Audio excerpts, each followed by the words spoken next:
let's talk about one of the most incredible pieces of engineering humanity's ever created, the spacesuit. And right away, we need to stop thinking of it as clothing. It's really a personal, human-shaped spacecraft, built to keep one person alive in, well, the most hostile environment we know of. So what exactly is it protecting them from? To really get the genius of the spacesuit, you first have to understand the terrifying reality of space itself. So let's just get right to it and ask the big question. Why is a spacesuit so absolutely critical? I mean, what would actually happen if you were just exposed to the vacuum of space? See, here on Earth, our atmosphere gives us everything. Air, pressure, protection from radiation, and it keeps temperatures stable. Space, well, it has none of that. And the reality is just brutal. Without oxygen to breathe or that cushion of atmospheric pressure holding your body together, you'd lose consciousness in about 15 seconds. You'd only survive for maybe a minute or two tops. That's why a spacesuit isn't just a fancy outfit. It's a miniaturized, wearable version of Earth, giving one person everything our planet does. So, let's dive into the solution. This incredible machine that's basically a portable, wearable Earth environment. You know, the biggest challenge has always been creating a suit that gives you total protection, but is also flexible enough for an astronaut to do really complex work. Now, you should know not all spacesuits are created equal. You've basically got two main types. There are IVA suits for intravehicular activity. Those are the lighter ones you wear inside the capsule just in case of an emergency. But what we're really going to focus on today are the heavy-duty EVA suits for extravehicular activity. These are the big ones, built for spacewalks.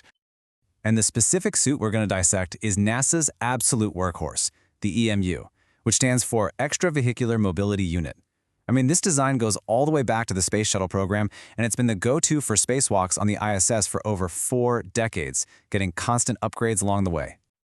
Okay, so how does this thing actually work? Well, you can think of the EMU as two main systems. First, there's the pressure garment system. That's the suit itself.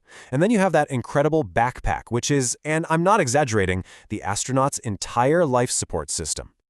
That backpack is called the PLSS, the Portable Life Support System. Just think of it as the heart, lungs, and the entire power grid for the astronaut.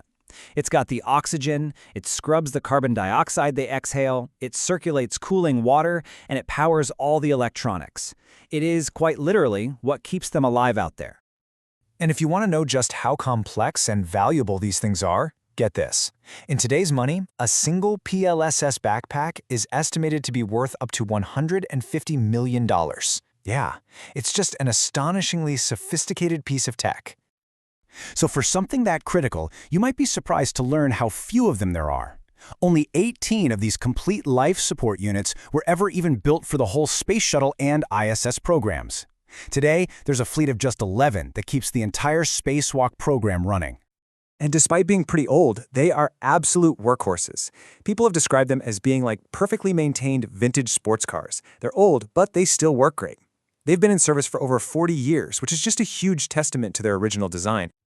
Okay, so before an astronaut even touches the main suit, they have to put on their undergarments. First up is the maximum absorption garment, which is basically a high-tech adult diaper because, hey, spacewalks can last 8 hours. Then comes this, the LCVG. It's a full-body mesh suit with almost 100 meters of tiny plastic tubes woven into it. Chilled water circulates through it, acting like a personal radiator to keep the astronaut from overheating. Now we get to the core of the suit. The innermost layer that really matters is the pressure bladder. It's an airtight, rubbery layer that holds in all the oxygen. But just like a balloon, it would just puff up if it wasn't for the next layer, the restraint layer. This is a super tough fabric that gives the suit its human shape. And the joints use this brilliant design. Think of a bendy straw. The folds let it bend easily, while the tube stays totally airtight. The suit's joints work on that exact same principle. On top of all that, you have the outer shell, which is officially called the thermomicrometeoroid garment. It has a bunch of layers of insulation that look kind of like tinfoil, and they protect from the insane temperature swings in space. We're talking hundreds of degrees.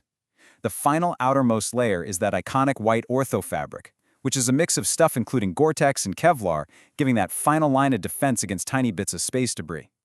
So we've got all these super intricate layers and pieces, but how in the world do you actually get inside a 275-pound, multi-million-dollar machine? As you can probably guess, it's not exactly like throwing on a coat.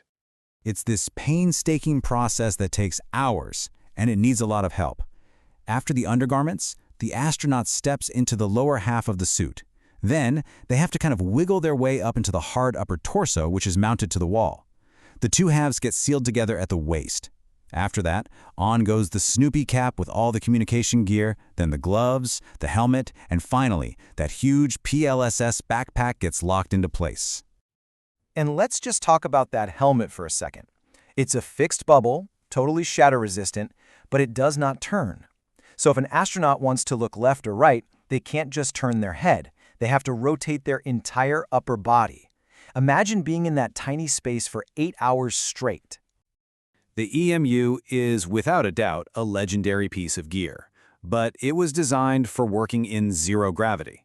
For NASA's upcoming Artemis missions back to the moon, a zero-G suit just isn't going to cut it. You need a suit you can actually walk in. So let's see how this tech is evolving for the next generation. And this is it, the AXM-MU, which is being developed by Axiom Space, and it's a total game changer. Instead of that two-piece suit that connects at the waist, astronauts are going to get in through a hatch on the back of the backpack, which is way faster. But the most important thing is that it's designed for walking. It has way more mobility in the legs and hips, letting astronauts crouch down, kneel, and just walk a lot more naturally on the moon. This really just captures everything we've been talking about, doesn't it? From that cooling underwear all the way to the life support backpack, every single piece is part of one big integrated system, and it all has one single purpose: to create a tiny bubble of Earth in the most lethal environment we've ever encountered. So as we start looking even further, towards the future, the big question becomes, what new challenges are out there? What new innovations will the next generation of these personal spacecraft need to finally let a human being set foot on the red planet?